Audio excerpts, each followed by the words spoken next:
Ingredients: 3 cups of all-purpose flour, 2 teaspoons of active dry yeast, 1/2 a teaspoon of salt, 1½ cups of warm water, 1 tablespoon of honey, optional, 2 tablespoons of olive oil, optional.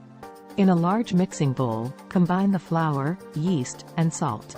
Mix well until all the ingredients are evenly distributed. In a separate bowl, combine the warm water and honey, if using, and stir until the honey is dissolved. Slowly pour the wet ingredients into the dry ingredients, stirring continuously until the mixture comes together into a shaggy dough.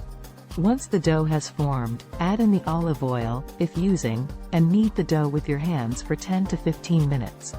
Cover the dough with a damp towel and let it rest in a warm, draft-free place for 1 to 2 hours or until it has doubled in size.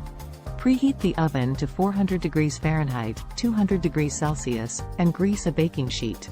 Once the dough has risen, punch it down and shape it into a round loaf or any desired shape. Place the dough onto the greased baking sheet.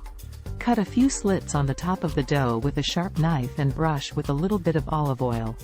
Bake the bread for 25 to 30 minutes or until it is golden brown and sounds hollow when tapped. Once the bread is done, remove it from the oven and let it cool on a wire rack for at least 15 minutes before slicing and serving.